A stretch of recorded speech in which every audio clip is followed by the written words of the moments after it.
याद रहेगी केवल इनकलाबी बोलियां तुमको कि अंग्रेजियत के हर एक इबादत भूल जाओगी। अरे विक्टोरिया का औलादो, जरा मेरा पांव हाथ खोलकर तो देखो, साले पटक पटक कर इतना मारेंगे कि हमेशा हमेशा के लिए मेरा भारत का नाम भूल जाओगे। जब हम आजाद नहीं थे उस समय में हमारे 6,32,781 क्रांतिकारियों ने अपने गर्दन कटवा दिए, फांसी के फंदे पर चढ़ गए, पीठ पे कोड़े की छाल से अपनी उम्र से पहले उसने अपने जीवन को गंवा दी। और जब आज हम स्वतंत्र भारत में हैं और फिर से जब गुलामी की डर हमें देखने को मिल रही है और उसके लिए जब कोई योजना बना रही है तो हम घर पे घर पैर पे पैर देके सोए बैठे हुए घर, बड़ी दुख की बात है भाई साहब। और आप ही हम लोग हैं जो फिर से इस देश को गुलाम बनाने का जिम्मेदार होंगे और आने वाले पीढ़ियां हमको गालियां देंगी।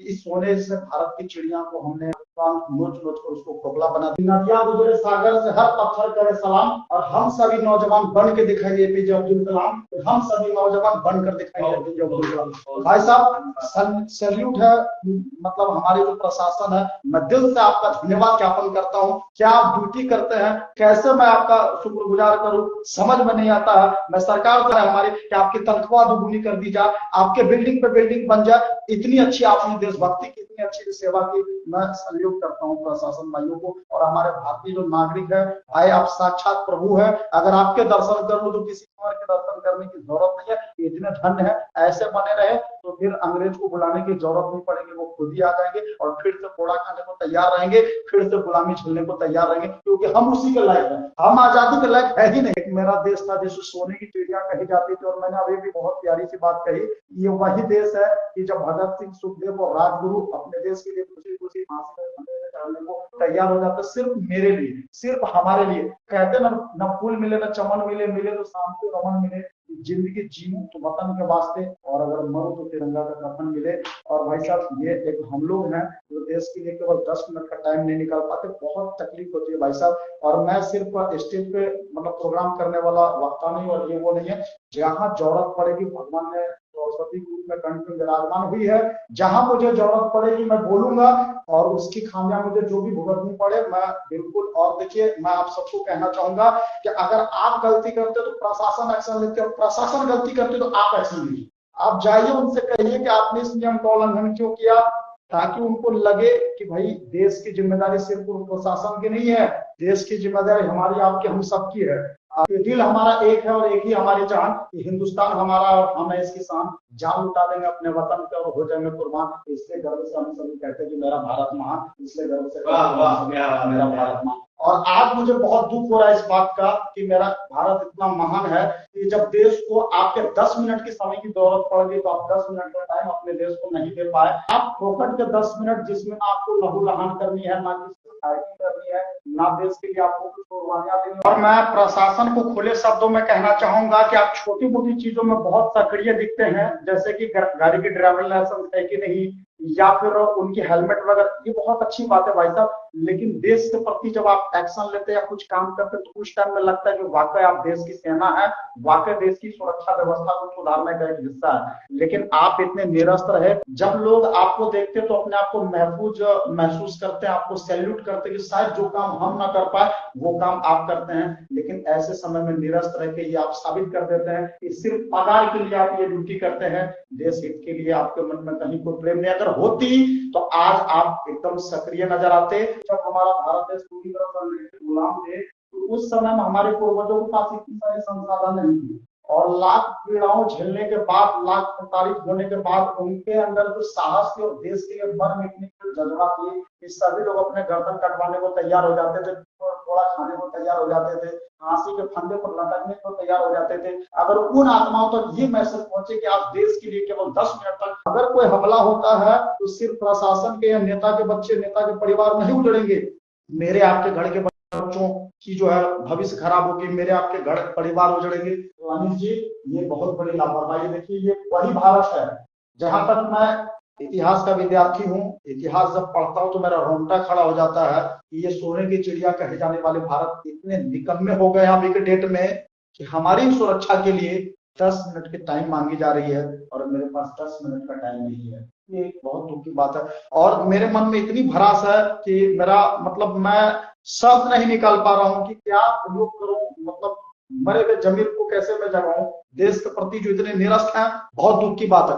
और सरकार से मेरी गुहार है कि देश हित के बारे में अगर कोई भी एक्शन ली जाती है, इतना धूमधाम से मना कि इसके सामने दुनिया की सारी रीति रिवाज, सारे त्योहार फीके पड़ने लगने चाहिए। यानी किसी भी उत्सव की रौनक हमारे देश के फंक्शन के उत्सव से बड़ी नहीं होनी चाहिए, लगना चाहिए। वो एक बूंद भी कतरा लहू का मेरे जिस्म में, तब तक भारत माता की आंचल कभी बदनाम नहीं होने देंगे, तब तक भारत माता की आंचल कभी बदनाम नहीं होने देंगे। नमस्कार साथियों, मैं प्रिंस विक्टर। और एक बहुत ही दुख की बात है हम सबों के लिए कि जैसा कि भारत सरकार के द्वारा 7 मई को एक मॉक ड्रिल के रूप में आज 6:58 से 7:10 के बीच में ये एक मॉक ट्रायल करवाई गई थी, जिसके माध्यम से ये मैसेज दिया जाना था कि आपातकालीन स्थिति में कोई ऐसी सिचुएशन क्रिएट हो जाती है या घटना या ऐसा कोई आपत्तिजनक स्थिति खड़ी हो जाती है, तो उस टाइम में हम कैसे अपने आप को उभार सकते हैं, हमारी प्रशासन किस तरह से उस समय में एक्शन ले सकती है, हमारे भारत देश को संकट की घड़ी से बचा सकती है। लेकिन निर्दय से इस नियमों का उल्लंघन किया गया। मैं अभी फिलहाल भोपाल में हूँ, यहाँ पे भी मुझे इस नियम का उल्लंघन देखने को मिली है। यहाँ का बहुत ही चर्चित फेमस एक मॉल है डी-मार्ट, जब मैं वहां पे ही था करीब इस टाइम में, तो मात्र मुझे यहाँ पर इस नियम का पालन देखने को मिली। और इसके बाद बाकी जैसे करते से लगी ही रहता कि कोई मॉकड्रिल नाम की कोई अभियान चलाई जा रही है। और बहुत से सारे जगहों से मुझे सोशल मीडिया पर ये जानकारी मिल रही है कि लगभग हर जगह पर इस तरह की नियमों का उल्लंघन किया गया है। तो मैं सरकार से ये गुहार लगाना चाहूंगा कि इस तरह के नियम का उल्लंघन किए जाने पर कड़ी से कड़ी उस पर कार्रवाई ले। और सबसे बड़ी ये प्रशासन की एक बहुत बड़ी लापरवाही है कि आपने छोटी मोटी चीजों में भी आपने अपनी सतर्कता नहीं दिखाई, अपनी एक्टिविटी नहीं दिखाई और आपने मतलब इसको हल्के में लिया। तो ये हमारे बहुत ही अच्छे वक्ता अनिल जी क्या कहना चाहेंगे हमारे दर्शकों को इस तरह की नाकामयाबी और इस तरह की लापरवाही में? बहुत बहुत धन्यवाद हमारे बड़े भाई प्रिंस कुमार विक्टर जी की तरफ से। जिस प्रकार से मॉक ड्रिल का आह्वान किया गया था, ये छोटी सी आह्वान थी देश के प्रति, कैसे नागरिकों की सुरक्षा होगी, कैसे आपको आपातकाल की स्थिति में कैसे बचना है, वो सब के बारे में जानकारी जैसे कि आपके न्यूज के माध्यम से, टेलीविजन के माध्यम से दी जाती है। और अनिल जी एक चीज मैं इस पे कहना चाहूंगा कि आज तो हमारा भारत बहुत विकसित कर चुका है। जब हमारा भारत देश पूरी तरह से गुलाम थे, तो उस समय में हमारे पूर्वजों के पास इतनी सारी संसाधन नहीं थी और लाख पीड़ाओं झेलने के बाद, लाख प्रताड़ित होने के बाद उनके अंदर जो साहस थी और देश के लिए मर मिटने की जज्बा थी कि सभी लोग अपने गर्दन कटवाने को तैयार हो जाते थे, थोड़ा खाने को तैयार हो जाते थे, फांसी के फंदे पर लटकने को तैयार हो जाते थे। अगर उन आत्माओं तक ये मैसेज पहुंचे कि आप देश के लिए केवल 10 मिनट तक घर की लाइटें ऑफ करनी थी और ये भी न कर सके, कितनी दुख की बात है। ये हमारा क्या कहता है ना कि ये खून से सींचा हुआ ये भारत देश है और हम सभी भारतवासियों को कहना चाहेंगे कि भाई साहब, देशभक्ति से बढ़ के दुनिया में कुछ नहीं होता है। ये मूर्ति भक्ति, पितृ भक्ति, ये सारी भक्ति फीकी पड़ जाती है देशभक्ति के सामने। और कहते हैं ना कि दिल हमारा एक है और एक ही हमारी जान, कि हिंदुस्तान हमारा और हम है इसकी शान। कि दिल हमारा एक है और एक ही हमारी जान, कि हिंदुस्तान हमारा और हम है इसकी शान। जान लुटा देंगे अपने वतन पे और हो जाएंगे कुर्बान। इसलिए गर्व से हम सभी कहते हैं कि मेरा भारत महान, इसलिए गर्व से मेरा भारत महान। और आज मुझे बहुत दुख हो रहा है इस बात का कि मेरा भारत इतना महान है कि जब देश को आपके 10 मिनट के समय की जरूरत पड़ गई तो आप 10 मिनट का टाइम अपने देश को नहीं दे पाए। देखिए भाई साहब, आपके 10 मिनट देने से कुछ नहीं होता और कुछ बनने वाला नहीं है, लेकिन इतना जरूर पता चलता है कि आप कितने साथ खड़े हैं देश के साथ।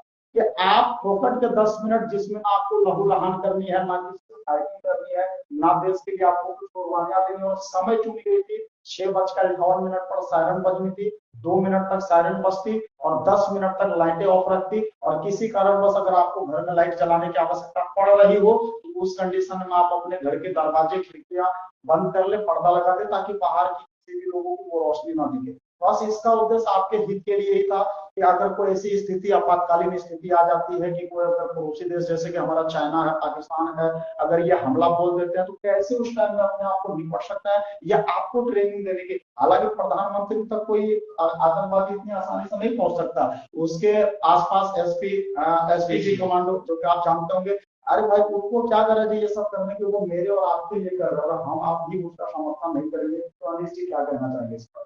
आज इस वक्त प्रिंस जी की बातों को पूरा समर्थन करते हुए सबको याद हो कि जिस दिन 22 अप्रैल को मात्र 6 दिन की अब इन हाथों की मेहंदी सूखी हुई नहीं थी और जिस मांग का सिंदूर चला गया क्या बात। और छोटे छोटे बच्चों का नौनिहाल चला गया। उसी को मद्देनजर रखते हुए हमारे देश के आदरणीय प्रधानमंत्री मात्र आप सबों से 10 मिनट के लिए समय मांगा, परंतु हम ऐसे उल्लंघनकारी हैं जो उनके इस 10 मिनट के समय के लिए तटस्थ नहीं हो पाए। लेकिन मैंने आज ये देखा कि अपने इस 29 साल के करियर में देश जब संकट की घड़ी में जा रही है, कहाँ हम सब अपने देश के साथ खड़े नहीं है।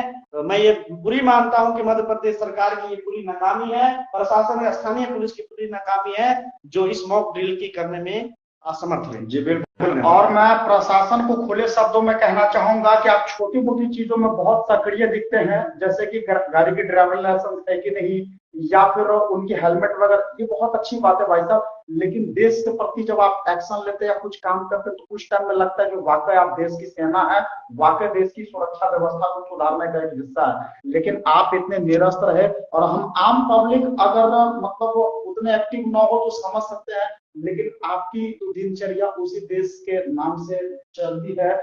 जब लोग आपको देखते हैं तो अपने आप को महफूज महसूस करते हैं, आपको सैल्यूट करते हैं कि शायद जो काम हम ना कर पाए वो काम आप करते हैं। लेकिन ऐसे समय में निरस्त रह के ये आप साबित कर देते हैं कि सिर्फ पगार के लिए आप ये ड्यूटी करते हैं, देश हित के लिए आपके मन में कहीं कोई प्रेम नहीं। अगर होती तो आज आप एकदम सक्रिय नजर आते और लोगों को इसकी अहमियत जरूर आप सभी बतलाते। सब देखिए, मैं फिर से अंत में इतना ही कहना चाहूंगा, ये सारी चीजें फीकी पड़ जाती है देशभक्ति के सामने। देखिए, एक मेरा देश था जिसे सोने की चिड़िया कही जाती थी, और मैंने अभी भी बहुत प्यारी सी बात कही, ये वही देश है कि जब भगत सिंह, सुखदेव और राजगुरु अपने देश के लिए खुशी खुशी फांसी में चढ़ने को तैयार हो जाते, सिर्फ मेरे लिए, सिर्फ हमारे लिए। कहते न फूल मिले न चमन मिले, मिले तो शाम को रमन मिले, जिंदगी जीऊं तो वतन के वास्ते, और अगर मरूं तो तिरंगा का कफन मिले। और भाई साहब, ये एक हम लोग हैं जो देश के लिए केवल 10 मिनट का टाइम नहीं निकाल पाते, बहुत तकलीफ होती है भाई साहब। और मैं सिर्फ स्टेज पे मतलब प्रोग्राम करने वाला वक्ता नहीं, और ये वो नहीं है, जहां जरूरत पड़ेगी भगवान ने सरस्वती के रूप में कंठ में विराजमान हुई है, जहां मुझे जरूरत पड़ेगी मैं बोलूंगा, और उसकी खामियां मुझे जो भी भुगतनी पड़े मैं बिल्कुल। और देखिए, मैं आप सबको कहना चाहूंगा कि अगर आप गलती करते तो प्रशासन एक्शन लेते, और प्रशासन गलती करते तो आप एक्शन लीजिए। आप जाइए उनसे कहिए कि आपने इस नियम का उल्लंघन क्यों किया, ताकि उनको लगे कि भाई देश की जिम्मेदारी सिर्फ प्रशासन की नहीं है, देश की जिम्मेदारी हमारी, आपकी, हम सबकी है। अगर कोई हमला होता है तो सिर्फ प्रशासन के या नेता के बच्चे, नेता के परिवार नहीं उजड़ेंगे, मेरे आपके घर के बच्चों की जो है भविष्य खराब होगी, मेरे आपके घर परिवार उजड़ेंगे। तो अनिल जी, ये बहुत बड़ी लापरवाही। देखिए, ये वही भारत है।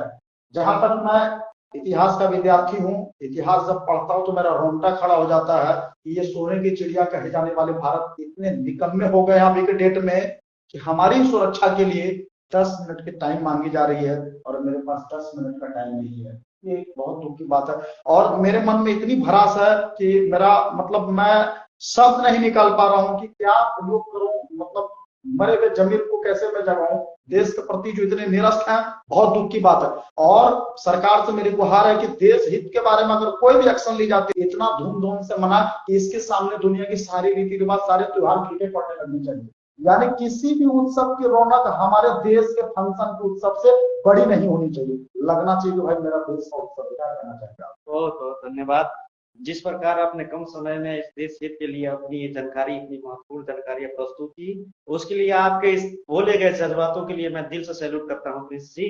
जैसे कि आप जैसे कर्णधार सोशल मीडिया के माध्यम से सोए हुए नागरिकों को, सोए युवाओं को, सोए प्रशासन को इस प्रकार से जागरूक करने के काम की, इसके लिए मैं आपको दिल से धन्यवाद करना चाहता हूं। और आप सभी से आग्रह करना चाहता हूं कि आने वाले कल में भी अगर इस प्रकार की अगर व्यवस्थाएं इमरजेंसी लग रही है तो हमारी सरकार की मदद करें। जय हिंद, जय भारत। जी, कहते हैं ना कि नदियां गुजरे सागर से, हर पत्थर करे उसे सलाम, कि नदियां गुजरे सागर से, हर पत्थर करे सलाम, और हम सभी नौजवान बन के दिखाएंगे एपीजे अब्दुल कलाम, हम सभी नौजवान बनकर दिखाएंगे एपीजे अब्दुल कलाम। भाई साहब, सैल्यूट है, मतलब हमारी जो प्रशासन है, मैं दिल से आपका धन्यवाद ज्ञापन करता हूँ। क्या आप ड्यूटी करते हैं, कैसे मैं आपका शुक्रगुजार करूं, समझ में नहीं आता है। मैं सरकार से गुहार है हमारी कि आपकी तनख्वाह दोगुनी कर दी जाए, आपके बिल्डिंग पे बिल्डिंग बन जाए। इतनी अच्छी आपने देशभक्ति की, इतनी अच्छी सेवा की, मैं सैल्यूट करता हूँ प्रशासन भाइयों को। और हमारे भारतीय जो नागरिक है, भाई आप साक्षात प्रभु है, अगर आपके दर्शन कर लो तो किसी और के दर्शन करने की जरूरत नहीं है। कि इतने धन्य है,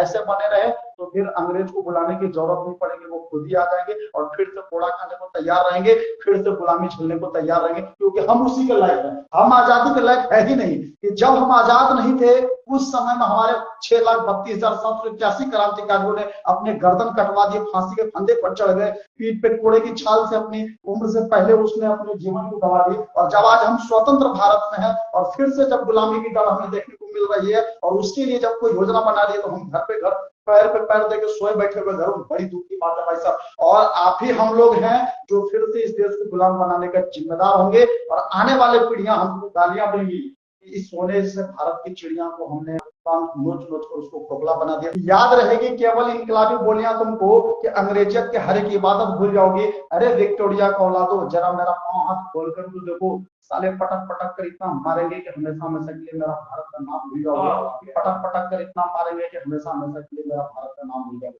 जय हिंद।